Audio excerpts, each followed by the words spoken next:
As we gather in this place today, Holy Spirit, come and have your way. Have your way. As we lay aside our own desires, sweep across our hearts with holy fire and have your way. This is your house, it's your home. We welcome you, Lord, we welcome you. This is your house, it's your home. We welcome you today.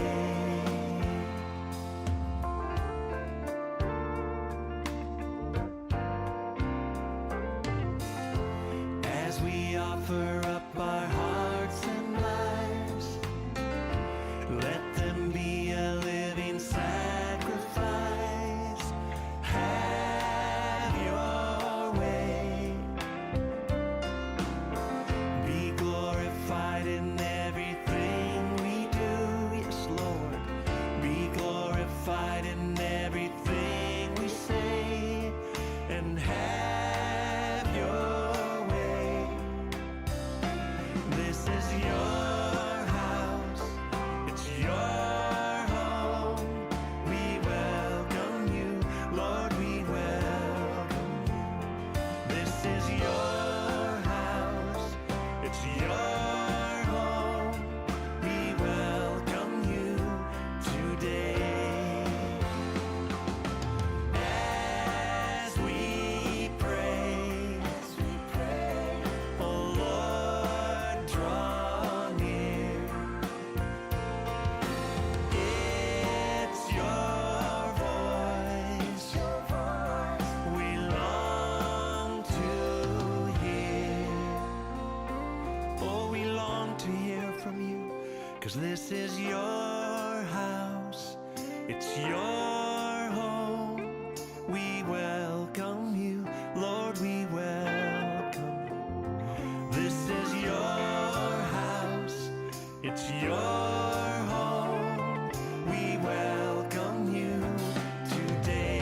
It's your house, this is your house, it's your home. We welcome you, Lord, we welcome you. This is your house, it's your home. We welcome you today.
GBI Rock Balikpapan mengucapkan selamat ulang tahun kepada Bapak Ibu, Saudara-saudari yang berulang tahun di minggu ini.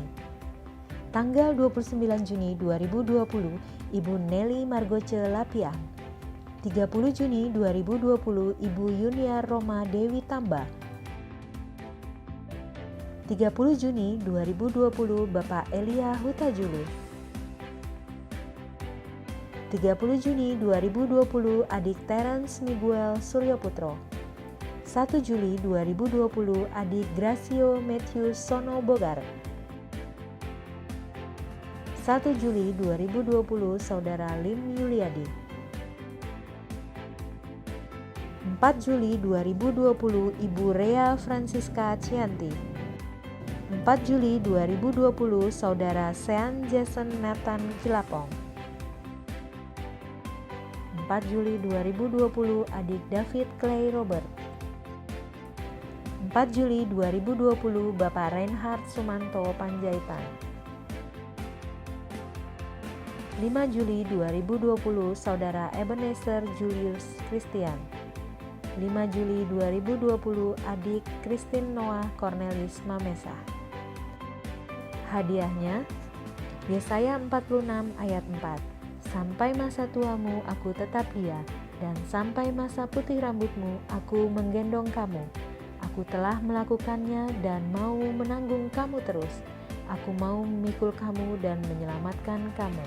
GBI Rock Balikpapan mengucapkan selamat ulang tahun pernikahan kepada Bapak Ibu yang berulang tahun pernikahan di minggu ini, 29 Juni 2020, Bapak Indrio Deval Pongsapan dan Ibu Dece Liantri Sitorus. 2 Juli 2020, Bapak Heri Kilapong dan Ibu Stin Rory.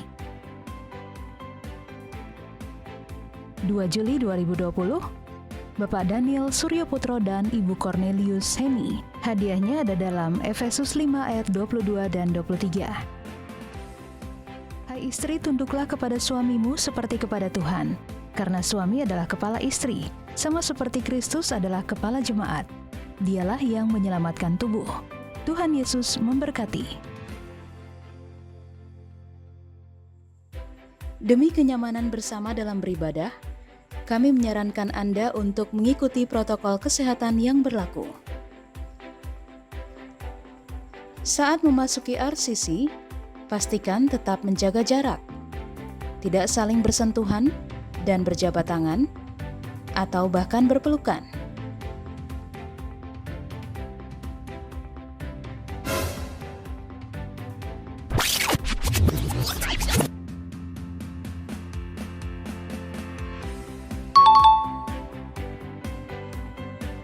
Selalu gunakan masker saat berada di lingkungan RCC.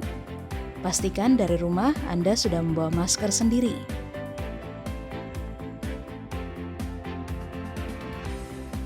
Cuci tangan di tempat yang telah disediakan atau di toilet dengan penggunaan air dan sabun serta cara mencuci tangan yang benar.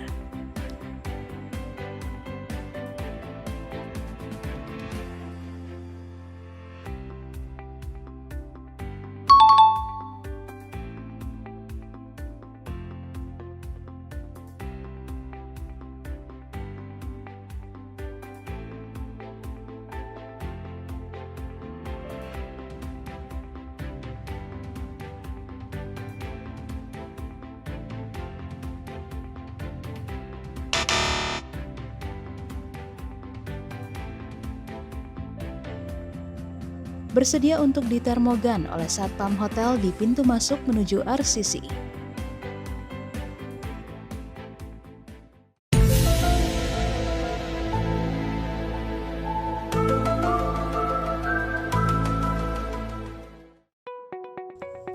Saat masuk ke RCC, silakan berbaris dengan menjaga jarak sesuai garis merah dan bukan pada tanda silang.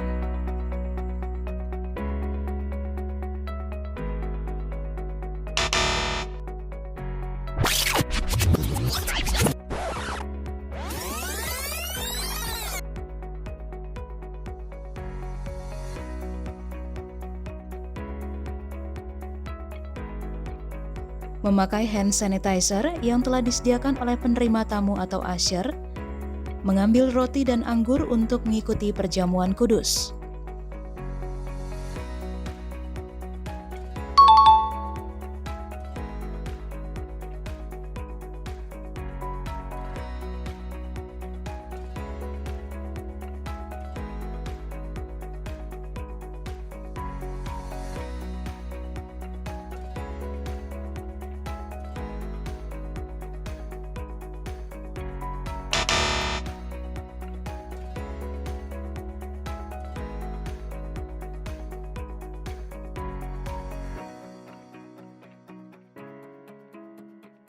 memasuki RCC ke arah kursi yang telah disusun berjarak.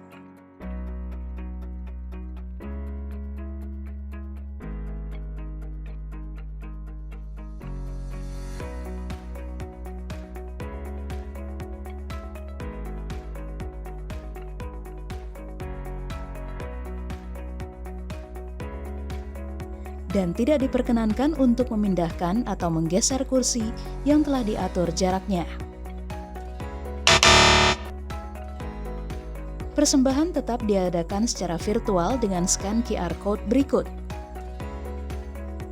Dan bagi jemaat yang tidak mempunyai aplikasinya, dapat mengambil amplop persembahan khusus di meja yang telah disediakan. Uang bisa menjadi media penyebaran virus COVID-19. Untuk itu, kami juga menyediakan mesin EDC untuk persembahan syukur. Demikian protokol kesehatan yang berlaku di RCC Balikpapan. Selamat beribadah, enjoy the service, stay safe, and stay healthy. God bless you all.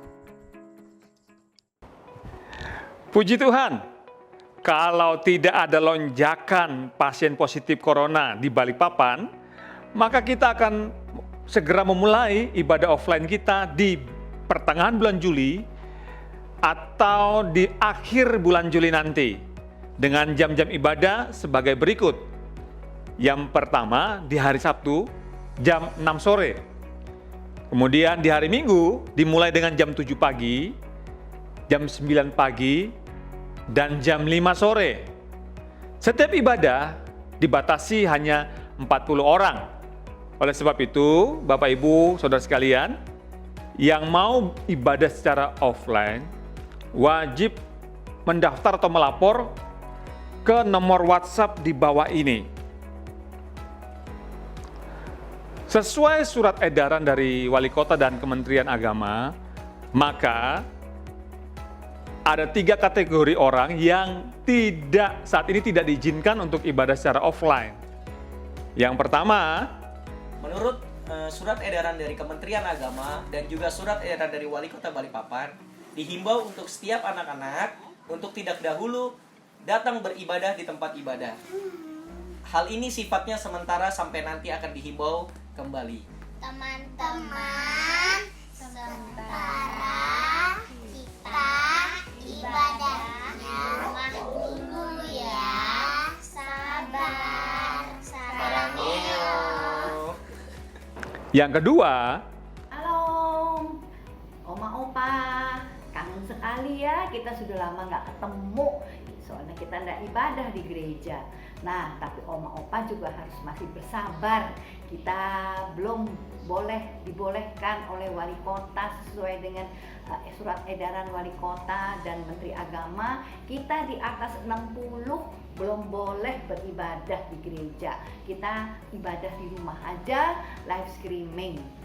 Sama saja kok, kita bisa merasakan hadirat Tuhan dengan kita memuji menyembah. Kita boleh juga minta anak-anak ambilkan roti perjamuan dan anggur untuk kita bisa mengikuti perjamuan kudus bersama dengan mereka yang ibadah di gereja. Firman Tuhannya juga sama, kita dapat menikmatinya. Oh, puji Tuhan. Jadi sabar dulu ya Oma Opa ya. Kita jadi ibadah dulu di rumah supaya kita sehat. Kita sehat, anak menantu, cucu-cucu juga semua sehat. Sampai kita ketemu lagi dalam suatu ibadah di gereja. Shalom Oma Opa, haleluya. yang ketiga, mereka yang memiliki riwayat sakit bawaan, yang rentan tertular COVID-19. Penyakit apa itu? Bisa hubungi saya di nomor di bawah ini. Sebentar lagi kita akan memulai ibadah kita pada pagi hari ini. Ikutilah semua rangkaian ibadah dari awal, pertengahan hingga akhirnya dengan duduk di tempat yang nyaman bersama keluarga, dan milikilah sikap hati yang respek dan hormat kepada Sang Raja. Karena kita sedang beribadah, kita bukan nonton ibadah ya. Ibadah hari ini juga disertai dengan perjamuan kudus, maka Bapak Ibu di rumah persiapkan roti dan anggur. untuk ikut perjamuan kudus pada hari ini. Selamat beribadah, Tuhan Yesus memberkati kita semua.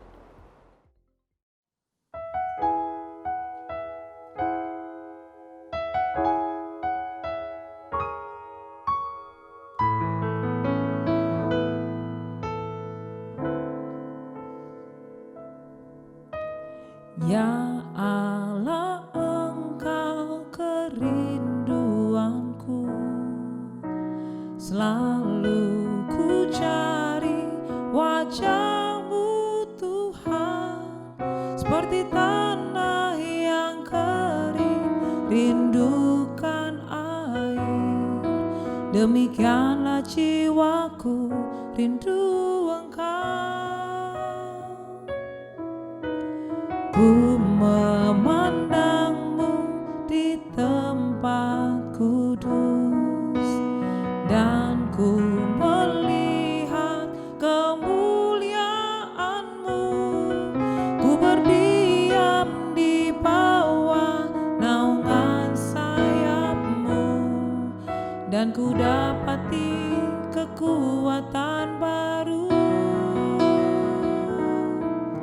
Sebab kasih setia-Mu lebih dari hidup, kebaikan-Mu melimpah atasku.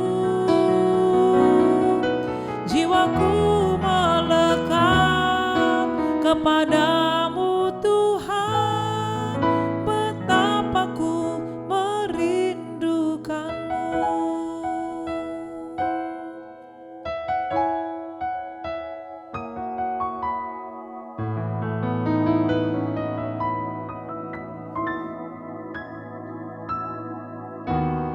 Ya Allah, Engkau kerinduanku, selalu ku cari wajah-Mu Tuhan, seperti tanah yang kering rindukan air. Demikianlah jiwaku rindu Engkau. Memandang-Mu di tempat kudus, dan ku melihat kemuliaan-Mu. Ku berdiam di bawah naungan sayap-Mu, dan ku dapati kekuatan baru. Sebab kasih setia-Mu lebih dari hidup, kebaikan-Mu melimpah atasku. Jiwaku melekat kepada-Mu Tuhan, betapa ku merindukan-Mu. Sebab kasih setia-Mu lebih dari hidup, kebaikan-Mu melimpah atasku. Jiwaku melekat kepada-Mu Tuhan, betapa ku merindukan-Mu. Hanya Engkau Tuhan, Bapa kami yang baik. Yesus Kristus Tuhan, Engkaulah kekuatan, Engkaulah sukacita hidup kami Bapa. Hanya di dalam-Mu segala pengharapan, Kau Yesus yang layak untuk ditinggikan. Terima kasih Tuhan.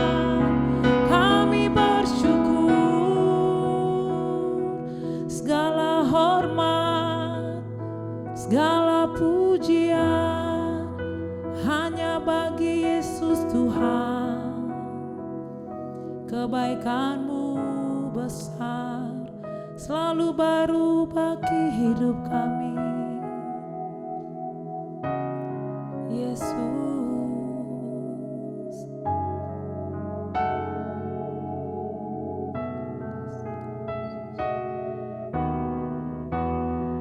Terima kasih Tuhan.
Yesus, kami bersyukur Tuhan.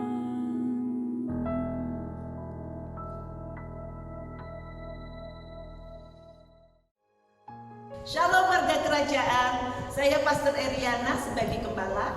Shalom, saya Pak John, Chairman Gereja ENGC Tanjung Batu, Bintulu, Sarawak, Malaysia. Kami sangat bersyukur karena kami menjadi keluarga besar Rock International Ministry, di mana gembala senior Pastor Timotius Arifin mengutus kami untuk melayani ke Sarawak, bahkan sampai ke Brunei. Dan itu sungguh-sungguh bukti nyata bahwa Tuhan menyertai kami, menempatkan di tempat yang sangat-sangat tepat. Karena ladang yang kami layani adalah ladang yang subur. Tahun yang lalu, Pastor Timotius Arifin bersama Ibu Vivi dan juga Pastor Herod Kilapong dan juga Ibu Yanti melayani dan sangat menguatkan kami melayani di Bintulu, Sarawak, Malaysia, dan juga di Nyelu, di mana ada Holistic Training Center, dan melayani pos PI kami, yaitu pos PI Rumah Nyalung. Kami dipercaya ada 3 pos PI, dan salah satunya adalah pos PI Rumah Nyalung. Di masa lockdown, bulan Maret, April, and Mei, Tuhan mempercayakan kepada kami ada 25 orang yang menyerahkan diri untuk dibaptis. Dan ketika kami menelpon untuk memberikan informasi sebagai report kepada Pastor Herod, karena Pastor Herod dipercaya oleh Rock International Ministry untuk menaungi daerah kami, untuk bekerja bersama-sama, network bersama-sama dengan kami untuk memenangkan jiwa di Sarawak ini. Jadi bahkan tidak hanya di Sarawak, sampailah ke Brunei. Jadi sekali lagi saya sangat mengucap syukur dan bersyukur karena Pastor Herod punya hati sebagai gembala, tetapi punya hati misi, sehingga kami satu roh satu jiwa bersama-sama seirama untuk melayani di Sarawak dan Brunei. Dan secara khusus tanggal 3 Juli kami akan membuka ibadah perdana jemaat yang akan kami dewasakan di Pos PI bernama Jemaat Terang Hidup, di mana Pastor Timotius Arifin memberikan nama Jemaat Terang Hidup. Dan kami sudah setiap minggu kami adakan pemuritan untuk mereka, dan yang hadir ada 60 orang, dan sungguh itu anugerah yang sangat luar biasa. Kerinduan kami akan menjangkau untuk jiwa-jiwa secara khusus di rumah-rumah panjang, karena mereka sungguh-sungguh memerlukan Yesus Kristus sebagai Tuhan Juru Selamat mereka. Dan latar belakang mereka adalah agama bungan, kebanyakan agama bungan, agama yang menyembah kepada berhala-berhala. Dan ini sungguh-sungguh real, yang di Pos PI ini adalah mereka dimenangkan dari kehidupan lama mereka menjadi kehidupan yang baru dan menjadi warga kerajaan surga. Jadi bagi pihak gereja ENGC Tanjung Batu Bintulu Sarawak Malaysia, kami mengucapkan banyak terima kasih kepada Pastor Harold dan Ibu Yanti serta jemaat yang telah bersama-sama membantu dan menjayakan misi untuk menyelamatkan jiwa-jiwa di tempat ini. Dan saya percaya apapun pelayanan ini akan berkenan di hadapan Tuhan dan akan menyelamatkan banyak jiwa. Terima kasih banyak-banyak. Tuhan memberkati kalian semua. Saya juga berterima kasih dengan Pastor Timotius Arifin ya sebagai Bapak Rohani, dan juga Ibu Vivi sebagai Mama Rohani yang menjadi teladan buat kami. Dan kami sungguh sangat dibesarkan hati karena senantiasa dikuatkan. Terima kasih juga dengan Pastor Roni Daud Simeon sebagai Ketua Misi Bersama yang sudah mengarahkan dan mensupport kami juga. Dan juga sekali lagi Pastor Harold bersama dengan jemaat, mari kita bergandengan tangan untuk menjangkau jiwa-jiwa untuk kemuliaan Tuhan. Shalom.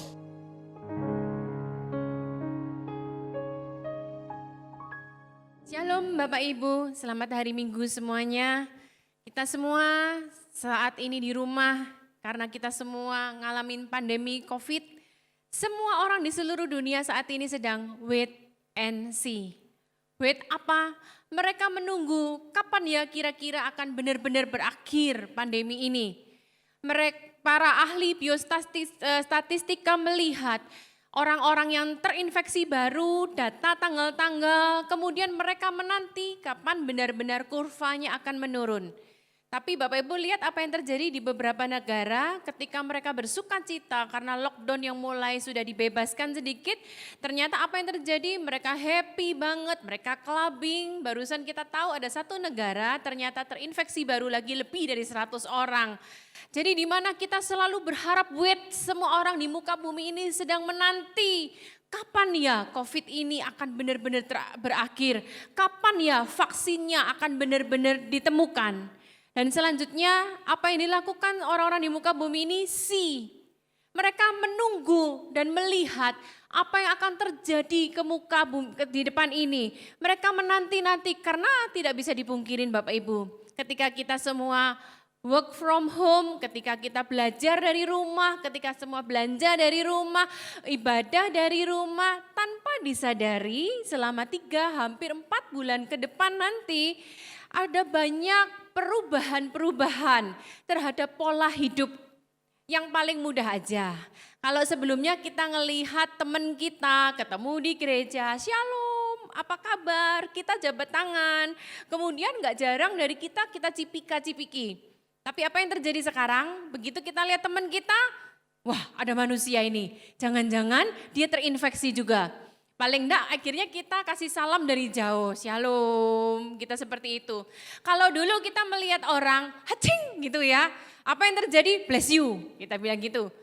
Hacing lagi sekali, bless you. Tapi sekarang begitu kita lihat teman kita hacing 2 kali, apa yang kita lakukan? Kita lari Bapak Ibu, karena kita pikir oh ini orang sudah terinfeksi. Budaya yang berubah, pola hidup yang berubah.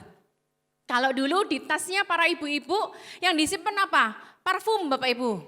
Tapi sekarang pola hidup berubah. Yang disimpan bukan lagi parfum di dalam tas, tapi hand sanitizer.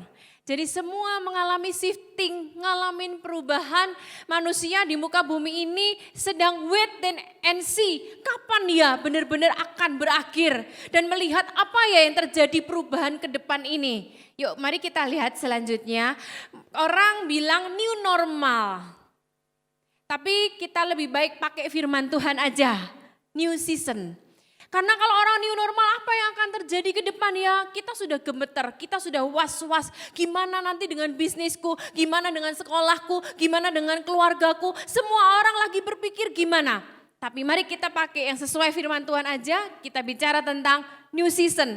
Apa yang harus kita lakukan di new season? Mari kita belajar bersama-sama pada hari ini. Next kan, mari kita lihat ya. Nah, new normal itu sendiri pengertiannya apa sih? Kalau kita belajarin, new normal adalah perubahan perilaku yang terjadi karena adanya stimulasi terhadap otak kita selama beberapa waktu tertentu, akhirnya merubah pola hidup kita. Gitu ya, itu new normal. Bicara itu ada ekonomi, ibadah, sosial, kesehatan, pendidikan, pola hidupnya mulai shifting Bapak Ibu, berubah, mengalami perubahan. Selanjutnya, kita belajar di sini bahwa kehidupan itu bukan hanya kita jangan khawatir gimana ya nanti new normal, gimana ya kehidupanku, gimana bisnisku, gimana keuangan anak-anakku. Bumi ini dari dulu Bapak Ibu selalu mengalami perubahan demi perubahan, shifting demi shifting. Yang tidak berubah adalah firman Tuhan dan Tuhan itu sendiri. Tapi bumi dari awal diciptakan selalu mengalami perubahan. Kita lihat dari zaman ke zaman, zaman batu. Zaman batu pun kalau Bapak Ibu pelajari di sejarah itu terdiri dari beberapa zaman lagi. Setelah itu ada zaman tembaga, zaman apa, berubah. Setelah zaman batu kita melihat zaman Mesopotamia. Bumi berubah Bapak Ibu, mengalami perubahan. Di sini Mesopotamia bicara tentang Mesir kuno, Cina kuno, kita bicara negara-negara. Kemudian bumi maju lagi. Apa yang terjadi kita melihat zaman pertengahan. Ya kalau kita lihat video-video film-film Hollywood, kadang juga ada settingnya, ngambil setting juga zaman-zaman pertengahan. Lanjutkan lagi kita sekarang masuk ke awal modern. Setelah itu kita masuk lagi ke zaman yang lebih maju lagi, zaman modern. Dan tidak bisa dipungkiri zaman modern terus maju tanpa terasa kita sudah ada di zaman yang disebut zaman milenial Bapak Ibu. Di mana gadget, di mana digital menjadi hal yang utama. Bapak Ibu kita jangan berfokus, aduh gimana ya ke depan new normal, aku belum siap.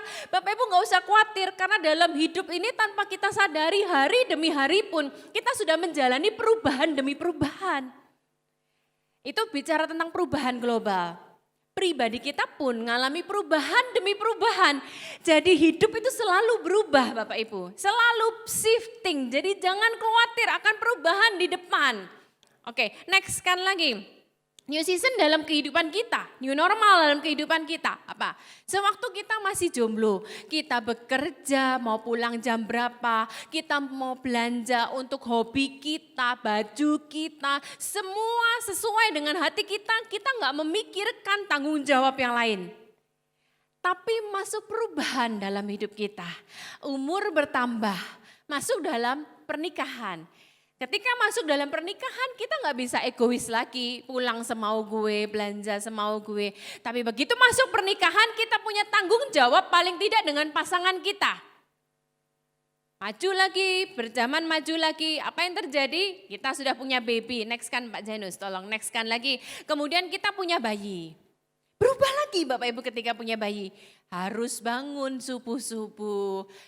Tidur gak bisa nyenyak karena ada apa? Tangisnya bayi, hidupmu berubah, gak bisa dipungkiri. Kita gak bisa bilang aku gak mau berubah, aku nyaman di posisi hidupku sekarang. Tidak bisa, karena hidup hari demi hari, waktu demi waktu ngalami perubahan, ngalamin shifting, kita siap atau gak siap, ready or not, kita akan ngalami perubahan.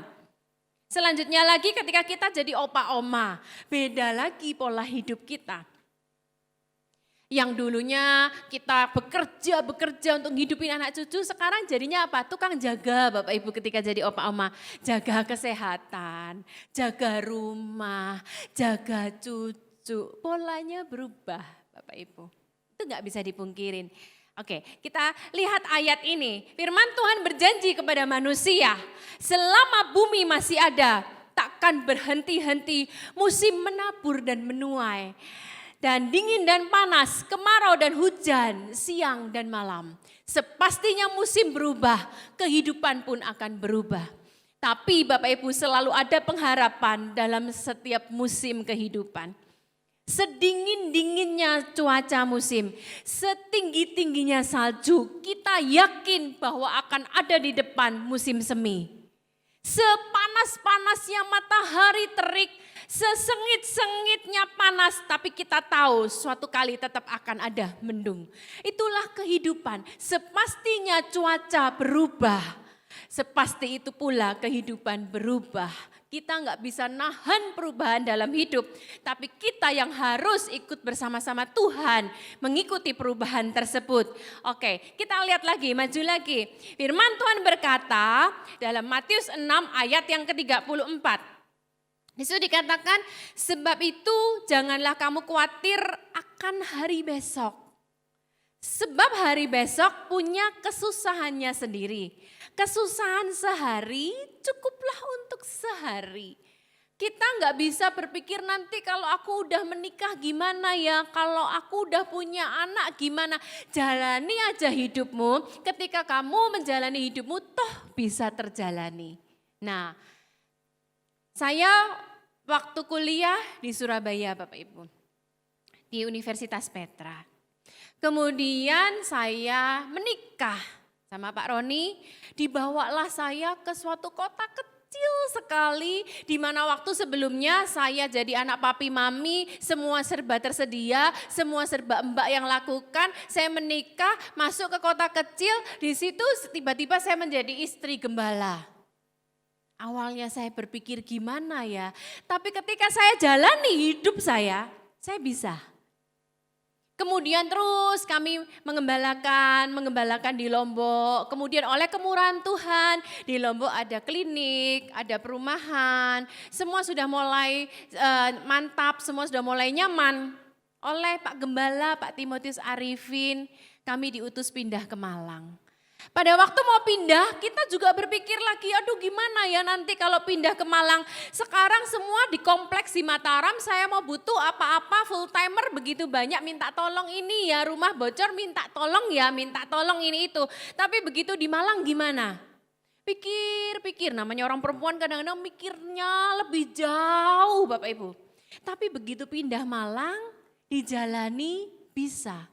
Makanya firman Tuhan bilang kesusahan hari ini cukup hari ini Bapak Ibu. Kalau kita mikirnya jauh, padahal kalau dijalani belum tentu semengerikan dengan apa yang kita khawatirkan hari ini Bapak Ibu. Apa yang terjadi kemudian?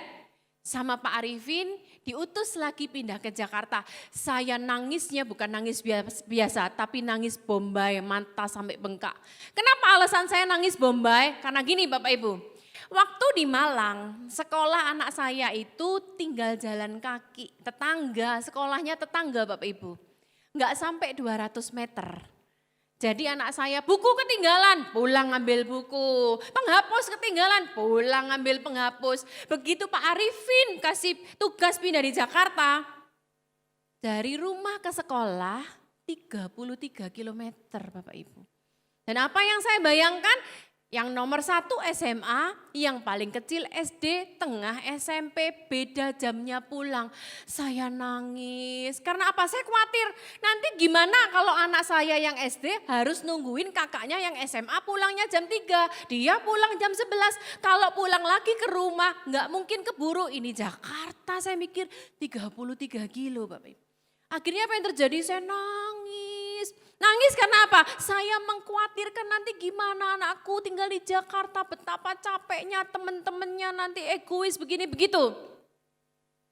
Tapi begitu kami benar-benar pindah ke Jakarta, kami jalani bersama-sama, kami bisa menikmati hidup bersama-sama. Makanya ayat ini luar biasa Bapak Ibu. Di situ dikatakan janganlah kamu khawatir akan hari besok. Hari besok punya kesusahannya sendiri dan ketika kita jalani toh kita bisa menjalaninya Bapak Ibu. Yang penting kita jalani sekarang. Bukan berarti kita nggak preparing. Tapi jangan terlalu khawatir hal yang jauh-jauh Bapak Ibu. Semua itu ketika kita jalani bersama-sama Yesus. Dan prinsip saya diutus kemanapun oleh Pak Gembala kami. Yang penting bersama Tuhan dan bersama keluarga.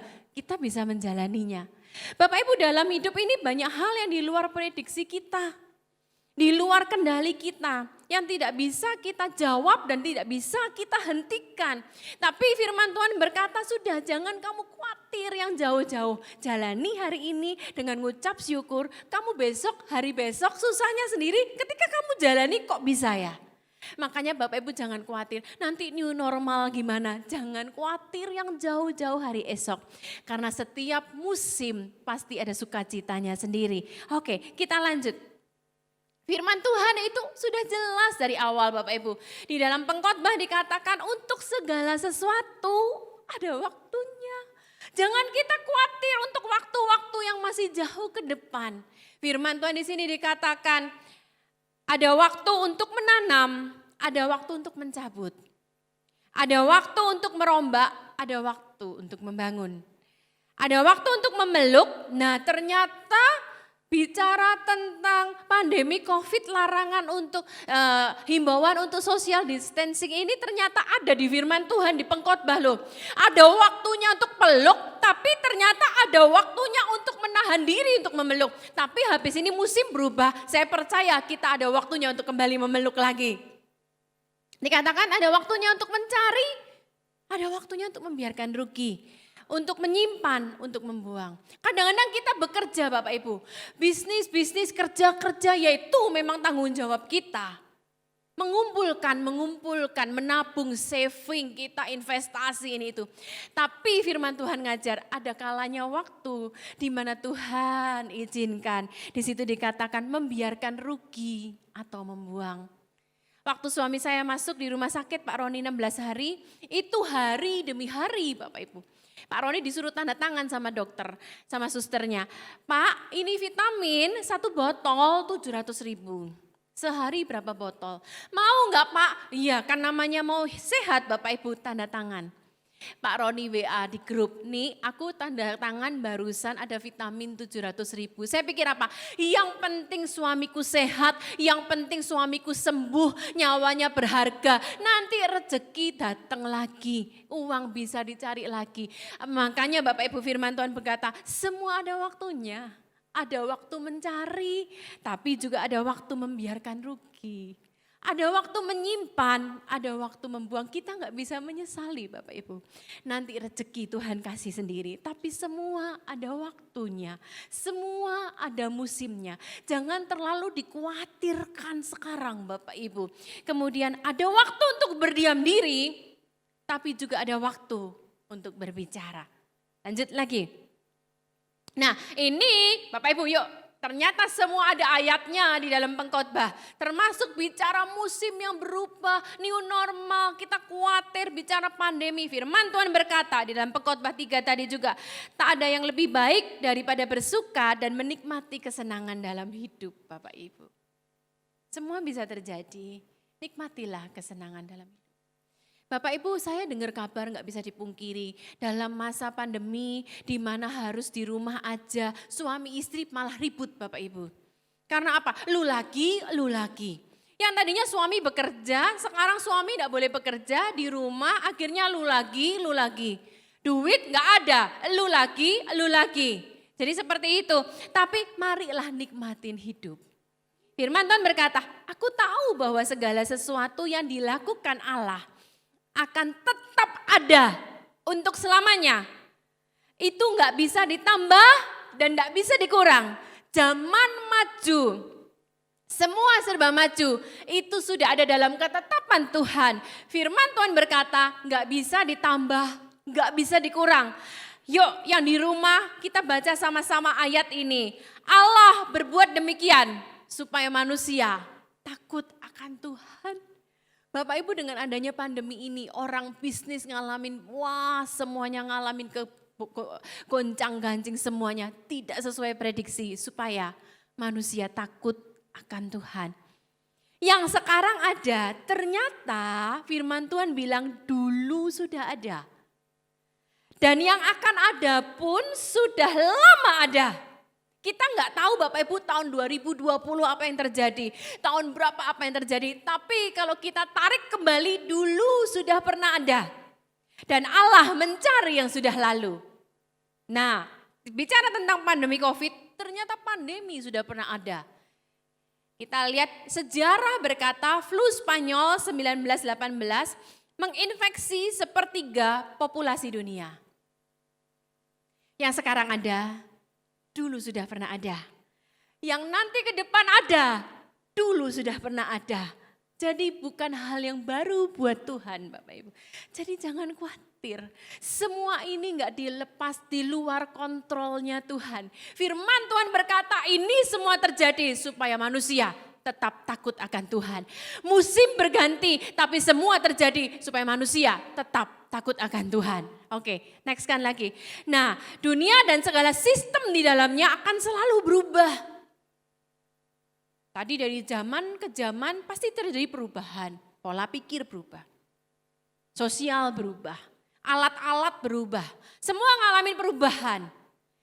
Nah, sistem semua berubah. Ekonomi berubah. Cara berdagang sekarang pada online. Semua ngalamin perubahan. Tapi sistem kerajaan Allah berkata seperti ini. Dan inilah kalau Bapak Ibu yang di rumah bisa lihat sama-sama acara ini, mari kita baca bersama-sama. Dan inilah kemenangan yang mengalahkan dunia. Dunia dan sistemnya yang selalu berubah, ternyata ada yang bisa mengalahkannya. Firman Tuhan berkata, iman kita. Siapakah yang mengalahkan dunia selain daripada dia yang percaya bahwa Yesus adalah anak Allah. Jadi Bapak Ibu, seberubah apapun dunia ini, firman Tuhan berkata, nature kita sebagai anak Allah, kita bisa mengalahkan dunia ini. Tapi bukan otomatis. Bukan otomatis, yaitu iman kita. Oke.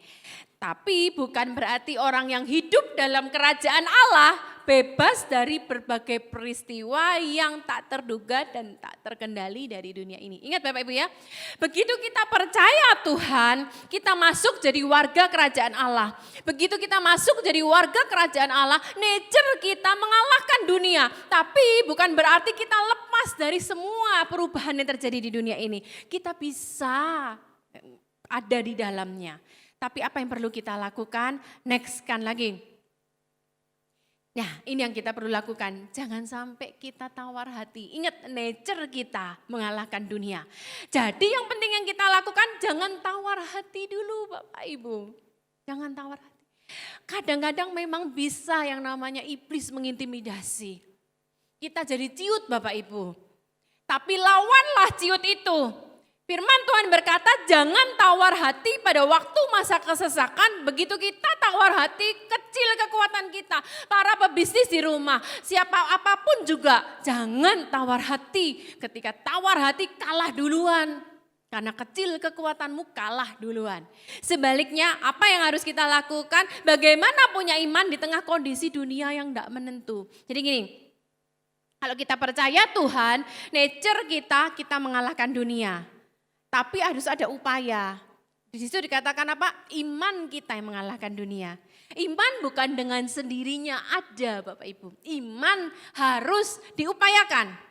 Makanya firman Tuhan berkata di dalam Roma 10 ayat yang ke-17. Iman timbul. Jadi gini, iman bukan dengan sendirinya ada. Di sini dikatakan iman itu timbul, baru akan timbul, bukan automatically tapi akan timbul. Kalau timbul dari pendengaran akan firman Kristus. Imanmu mengalahkan dunia, perubahan apapun, pandemi apapun, situasi ekonomi apapun, kita menang. Tapi upayakan dulu kita punya iman. Gimana caranya? Oh Bapak Ibu kalau enggak punya iman, kita kegerus kok sama muka bumi ini. Karena apa? Semua selalu berubah, semua selalu berubah. Ekonomi mengalami perubahan. Para pebisnis semua mengeluh. Para buruh juga mau nggak mau kena dampaknya. Yang seharusnya ini waktunya THR Bapak Ibu, tapi mau nggak mau ada potongan. Pengusaha yang sudah stok begitu banyak barang, karena nggak bisa dipungkirin, ini terjadi di tengah orang mau lebaran Bapak Ibu. Pengusaha sudah stok begitu banyak barang, ternyata nggak bisa kejual. Dunia tidak terprediksi Bapak Ibu, dunia tidak bisa dikirakan. Nah kemudian apa yang terjadi? Ini bikin kita lemah. Firman Tuhan bilang jangan sampai tawar hati. Nah, mari sekarang kita timbulkan iman kita memperkatakan firman Tuhan. Masa depan sungguh ada, pengharapanmu tidak akan hilang. Allahku akan mencukupi segala keperluanku. Bapak Ibu mungkin ngalami susah karena di PHK, ngalami susah nggak bisa makan. Sebelum siaran ini tadi berlangsung ada gembala sharing kepada saya, ada salah satu Pak di satu kota, jemaatnya bahkan tidak bisa makan. Perkatakan firman, sebab firman timbul dari pendengaran. Allahku akan mencukupi segala sesuatu. Perkatakan juga Allahku akan memberi kekuatan kepadaku. Lanjutkan lagi. Tapi gak cukup hanya iman Bapak Ibu. Iman yang bagaimana? Iman, nanti saya jelaskan apa bedanya iman dan yang dilakukan di muka bumi ini. Di dalam Yakobus 2 ayat 17 dan 22, demikian juga halnya dengan iman. Iman timbul dari pendengaran. Tapi nggak cukup cuman iman. Jika iman itu tidak disertai perbuatan, maka iman itu pada hakikatnya mati. Jadi Bapak Ibu nggak cukup hanya kita berusaha beriman, tapi kalau iman itu tanpa perbuatan, mati loh Bapak Ibu iman kita. Jadi bagaimana selanjutnya? Kamu lihat bahwa iman bekerja sama dengan perbuatan. Dan perbuatan-perbuatan itu iman menjadi sempurna. Harus berbuat. Kita nggak bisa di musim pandemi, di PHK, kemudian kita pulang ke rumah nangis-nangis, aku beriman dapat pekerjaan. Ya, tapi harus kita lakukan dengan perbuatan. Perbuatan yang bagaimana? Perbuatan yang penuh hikmat.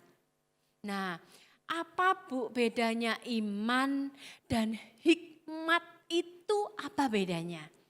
Jadi orang percaya anak Allah harus beriman. Iman timbul dari pendengaran, tapi tidak cukup hanya iman, lakukan. Lakukan dengan apa? Hikmat. Apa bedanya Bu iman dan hikmat? Begini, mari kita belajar.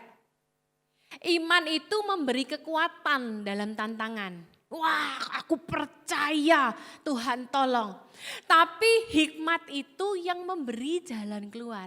Imannya kasih kekuatan, tapi way out-nya gimana? How to-nya minta Tuhan hikmat.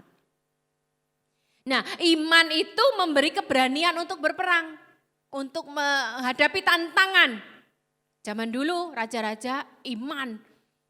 Tapi untuk strateginya butuh hikmat. Pebisnis ngalami gini semua, iman. Tapi butuh hikmat. Strategi itu hikmat. Jadi Bapak Ibu ngerti bedanya. Iman memberi kekuatan, hikmat memberi strategi. Oke, iman membuat kita mengerti rencana Allah. Tapi hikmat membuat kita steppingnya, melangkah di dalamnya. Jadi kita perlu iman, tapi kita perlu hikmat. Terus gimana caranya kita dapat hikmat Bu? Oke, minta yang pertama. Nah mari kita belajar bersama. Tetapi apabila di antara kamu ada yang kekurangan hikmat. Di rumah yang bisa baca multimedia, baca sama-sama PowerPoint-nya. Hendaklah ia minta. Yang kali ini firman Tuhan bilang minta. Kita dikasih privilege Bapak Ibu. Apa itu? Minta. Yang memberikannya kepada semua orang dengan murah hati, dengan tidak bangkit-bangkit. Apa sih maksudnya tidak bangkit-bangkit? Banyak orang kan ketika sudah nolong orang, oh dia itu ya, kalau enggak saya tolong dahulu dia enggak bisa bakal jadi seperti sekarang. Itu orang manusia membangkit-bangkit. Tapi firman Tuhan berkata ketika kita minta kepada Tuhan, Tuhan yang beri kita hak untuk meminta, dia akan memberikannya dengan murah dan tidak membangkit-bangkit. Maka hal itu akan diberikannya kepadanya. Tapi Bapak Ibu, hendaklah ia memintanya dalam iman lagi. Dan sama sekali jangan bimbang, sebab orang yang bimbang sama dengan gelombang laut yang diombang-ambingkan kian kemari oleh angin. Orang yang demikian jangan mengira ia akan menerima sesuatu dari Tuhan. Jadi bicara tentang minta hikmat, sekarang kita jangan ragu lagi. Lakukan. Sebab ketika kita minta hikmat, tapi kita nggak percaya akan hikmat yang diberikan tersebut, kamu nggak bakal dapat apa-apa. Bu, saya sudah berdoa minta hikmat, dikasih hikmat. Tapi kok sampai sekarang saya nggak dapat apa-apa? Karena kamu belum melangkah. Kenapa belum melangkah? Karena kamu ragu-ragu terus. Lanjut lagi. Nah, nggak cukup hanya minta, harus melangkah Bapak Ibu. Oke, ini saya kasih contoh ini sebelum saya tutup. Lalu kata Musa kepada Tuhan, Tuhan, aku ini tidak pandai bicara, dahulu tidak dan sejak engkau berfirman kepada hambamu pun tidak. Sebab aku berat mulut dan berat lidah. Tapi firman Tuhan kepadanya, siapakah yang membuat lidah manusia? Siapakah yang membuat orang bisu atau tuli, membuat orang melihat atau buta? Bukankah aku, yakni Tuhan? Perhatikan perintah Tuhan kepada Musa, pergilah. Jadi Bapak Ibu, ketika kita sudah beriman, minta Tuhan hikmat, melangkahlah sekarang. Bapak Ibu nggak bisa cuman doa-doa dari rumah, minta iman, minta hikmat, tapi Bapak Ibu tetap berdiam. Firman Tuhan berkata kepada Musa, pergi, melangkah Bapak Ibu. Nah seringkali kita bilang gini, aku kok sarjana insinyur sipil kok sekarang masa gini mau jualan dagangan makanan, nggak sesuai. Sudah, kalau Tuhan kasih hikmat, melangkah dulu, pergi firman Tuhan berkata. Dan di situ dilanjutkan, aku akan menyertai lidahmu. Kalau belum pergi, Tuhan nggak bisa sertai. Jadi apa yang harus kita lakukan? Melangkah dulu, nanti Tuhan sertai. Tapi tidak cukup hanya Tuhan menyertai. Firman Tuhan di sini dikatakan, aku akan mengajar. Jadi sebelum Bapak Ibu melangkah, Tuhan tidak bisa melakukan bagiannya untuk mengajar dan menyertai. Kita dulu yang harus melangkah. Next kan lagi. Tapi Musa ini masih ngeyel Bapak Ibu sama Tuhan. Tapi Musa berkata, Tuhan jangan utus aku, utus saja yang lain. Nah ini bicara kolaborasi Bapak Ibu. Maka bangkitlah murka Tuhan kepada Musa dan ia berfirman, bukankah di situ ada Harun orang Lewi kakakmu? Ia pandai bicara. Langsung aja ayat ke-15. Maka engkau harus berbicara kepadanya dan menaruh perkataan itu ke dalam mulutnya. Perhatikan Bapak Ibu. Ini bicara hikmat dan bicara kolaborasi. Aku akan menyertai lidahmu. Nah dia sudah dibilang disertai tapi dia bilang aku gak berani, jangan suruh aku. Oke, sekarang bicara hikmat dalam berkolaborasi. Firman Tuhan berkata, aku menyertai lidahmu dan lidahnya dia juga kusertai. Dan dikatakan, dan mengajarkan kepada kamu apa yang harus kamu lakukan. Saya tutup Bapak Ibu. Kita minta iman. Tapi kita juga harus menyertai iman dengan perbuatan. Perbuatan bagaimana? Minta Tuhan hikmat. Oke, ketika kita memintanya jangan ragu-ragu, jangan bimbang. Aduh gimana kata orang, aduh aku sarjana ini kok kerja ini itu. Ini tidak Bapak Ibu, melangkah dulu. Pada waktu Bapak Ibu melangkah, kita melakukan bagian kita untuk melangkah. Tuhan akan melakukan bagiannya untuk mengajar dan menyertai kita. Kalaupun seperti ini kita, waduh gimana ya, berkolaborasilah dengan orang yang pantas kok ajak kolaborasi. Orang yang paling pantas diajak kolaborasi, paling tidak di keluargamu sendiri, suami istri. Firman Tuhan berkata, aku akan menyertai lidahmu dan lidahnya dan mengajarkan kepada kamu apa yang harus kamu lakukan. Sekarang jangan takut untuk new normal, tapi mari kita pegang aja new season, musim yang baru. Di musim yang baru ini Tuhan pasti akan memberikan hikmat buat setiap kita. Dan kalaupun kita bingung gimana, Tuhan aku harus berkolaborasi, kerjasama. Minta Tuhan orang yang bisa berkolaborasi dengan baik dengan kita. Selamat memasuki new season bersama Tuhan, jangan khawatir. Kesusahan besok bisa kita jalani karena kita jalaninya dengan iman dan hikmat. Tuhan Yesus memberkati.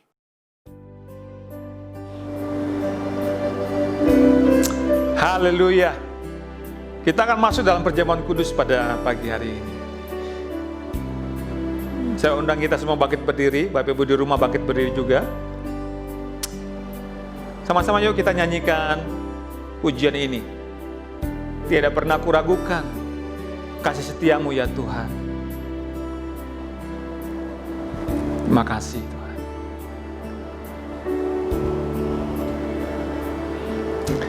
Tiada pernah kuragukan kasih setiamu ya Tuhan. Setiap waktu dalam hidupku tak pernah kau tinggalkan. Meski langit tampak suram, awan gelap pun menghadang.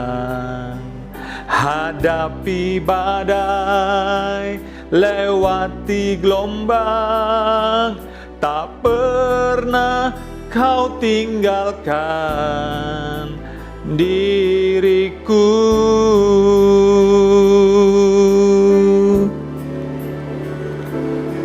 Walau 1000 rebah di sisiku, kau tetaplah Allah penolongku. Walau 10.000 rebah di kananku, takkan ku goyah, sebab Yesus sertaku.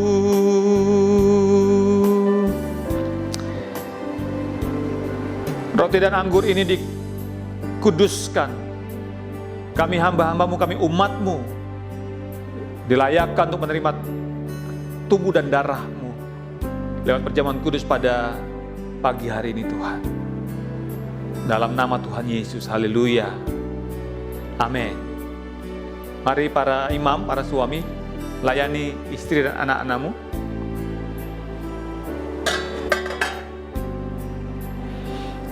Haleluya, terima kasih Tuhan.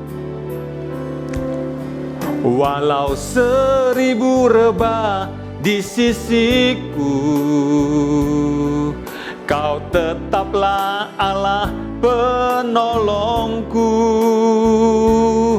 Walau 10.000 rebah di kananku, takkan ku goyah, sebab Yesus sertaku.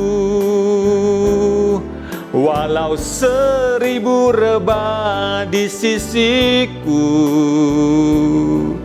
kau tetaplah Allah penolongku. Walau 10.000 rebah di kananku, takkan ku goyah, sebab Yesus sertaku. Mari kita angkat tinggi-tinggi roti di tangan kanan kita. Dengarkanlah firman Tuhan. Sebab apa yang telah aku teruskan kepadamu telah aku terima dari Tuhan, yaitu bahwa Tuhan Yesus pada malam waktu ia diserahkan mengambil roti, dan sesudah itu ia mengucap syukur atasnya, ia memecah-mecahkannya dan berkata, inilah tubuhku yang diserahkan bagi kamu. Perbuatlah ini menjadi peringatan akan aku. Gereja Tuhan, bukankah roti yang kita angkat tinggi-tinggi ini adalah persekutuan kita yang mahal dengan tubuh dari Tuhan Yesus Kristus, amin? Makan dengan penuh ucapan syukur dalam nama Tuhan Yesus Kristus.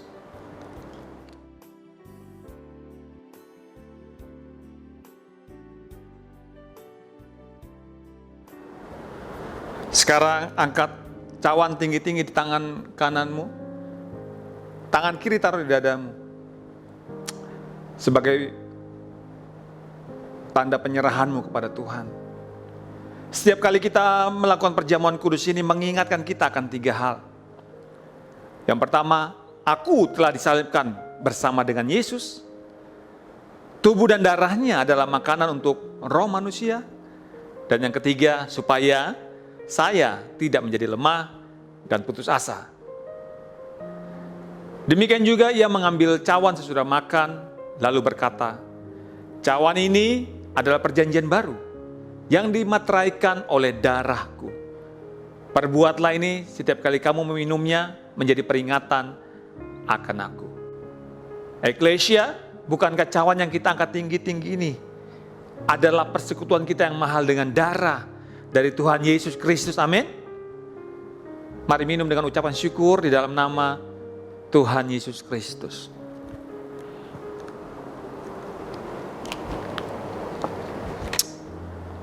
Haleluya, haleluya. Kami angkat tangan untuk Indonesia, kami katakan Shalom Indonesia, engkau akan menjadi bangsa yang dikagumi, sebab tangan Tuhan ada di Indonesia. Di masa-masa pandemi ini Tuhan, pandemi COVID-19 ini Tuhan, kami terus mendoakan Presiden kami, Pak Jokowi dan juga Pak Ma'ruf Amin sebagai Wakil Presiden, mereka bisa bersinergi, bekerja sama untuk bisa mengatasi pandemi COVID-19 yang sedang melanda Indonesia hari-hari ini. Kami percaya bahwa Indonesia akan segera bebas dari COVID-19 dalam nama Tuhan Yesus Kristus. Kami berdoa untuk para medis, para dokter, para perawat, mereka yang sedang menangani pasien COVID-19 ini, mereka diberikan kekuatan, mereka diberikan perlindungan, sehingga mereka tidak tertular COVID-19 Tuhan. Terima kasih, kami percaya penyebaran COVID-19 di Indonesia akan segera berakhir dalam nama Tuhan Yesus Kristus. Yang sedang dirawat sembuh di dalam nama Tuhan Yesus Kristus. Terima kasih Bapak, terima kasih Tuhan. Kami juga angkat tangan untuk kota kami Balikpapan. Kami doakan, kami katakan Shalom, damai sejahtera Tuhan turun atas kota kami. Wali kota dan Pak Wakil Wali Kota diurapi Tuhan. Mereka bisa bekerja sama untuk menyelesaikan semua masalah yang sedang terjadi, khususnya pandemi COVID-19 yang juga melanda Balikpapan Tuhan. Kami percaya Balikpapan akan bebas dari COVID-19 di dalam nama Tuhan Yesus Kristus. Terima kasih Bapak, terima kasih. Sekarang Tuhan, kami akan memberikan persembahan secara virtual melalui handphone kami masing-masing. Kami memberi bukan supaya kami diberkati saja, kami memberi karena kami sudah diberkati Tuhan. Kami menabur dengan sukacita. Kami percaya bahwa yang menabur diberkati Tuhan, menuai dengan sukacita. Dalam nama Tuhan Yesus Kristus. Haleluya. Amin. Sekarang para imam, para suami tumpang tangan untuk istri dan anak-anakmu. Terimalah berkat dari Tuhan. Tuhan memberkati engkau dan melindungi engkau.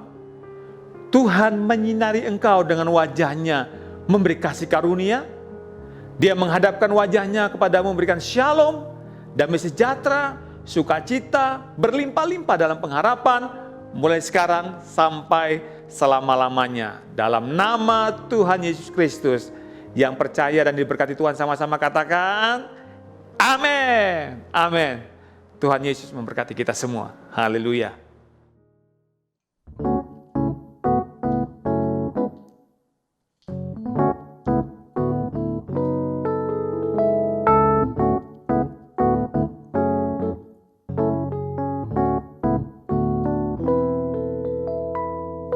Ajarku berdiam, dekati hatimu. Di saat ku berpaling, temukan cintamu. Di sana kau menanti untuk bawaku lagi bersekutu dalam damai yang sejati. Oh, ku damba hadirmu. Oh, inilah rinduku. Hidupku untukmu, segenap hatiku kagum akan kebaikanmu, dan nafasku menceritakan kasihmu. Ajarku berdiam dekat di hatimu.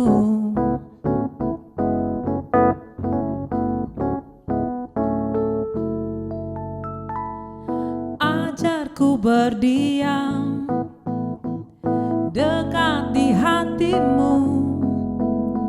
Di saat ku berpaling, temukan cintamu.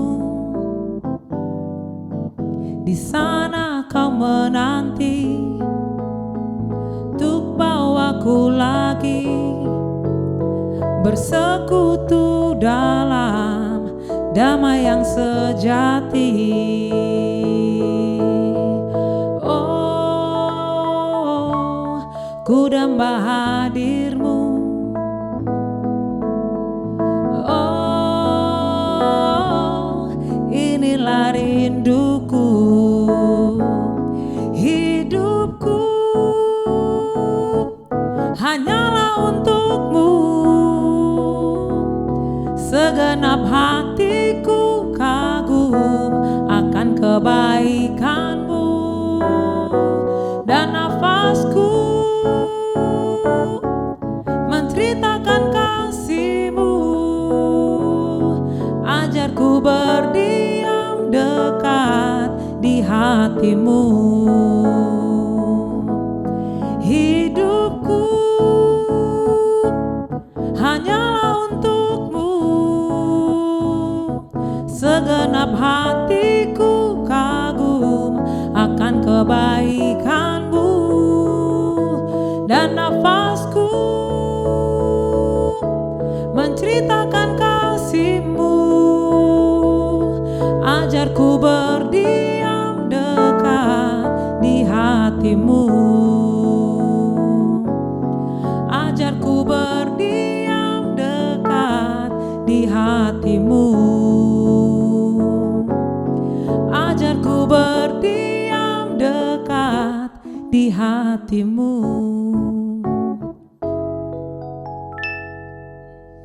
Selamat hari Minggu, Tuhan Yesus memberkati.